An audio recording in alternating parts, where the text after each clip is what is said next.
Known mostly for their high-end cables and DACs, Audioquest's first ever entry into the high-end headphone game is a pretty impressive one.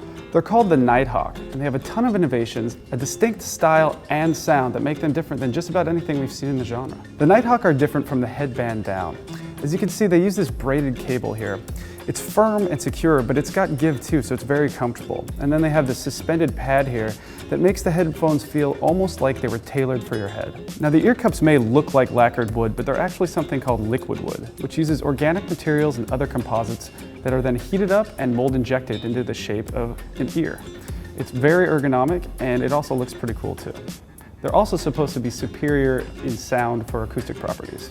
Then under the metal arms here, you see the screens that open up for the semi-open back design of the headphones. Now this little beaded lattice here is supposed to look like the underside of a butterfly wing. It's been 3D printed, and Audioquest claims that's the only way they could make these en masse. And then there are the 50mm dynamic drivers inside.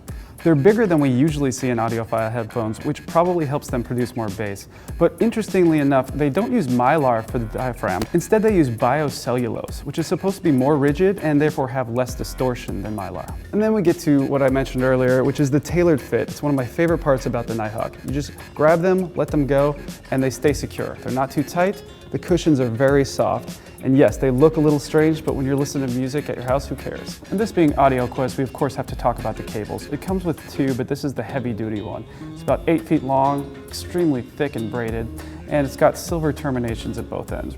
And just like the design, the sound is a lot different on the Nighthawk than we're used to in most audiophile headphones. They have a warmer sound, a little bit of saturation in the mid-range, which we really kind of enjoy, and a beefier bass. On top, they have a clear, clean sound. They do well with instrumental textures, and they have a huge soundscape, allowing for instruments to be placed widely across the range. At $600, these are not a headphone for the timid, but unlike a lot of other audiophile headphones, they offer a little bit of warmth and a little bit of color that's just lacking in the genre in a lot of spots. If that's something you're looking for, you're really gonna like the Nighthawk.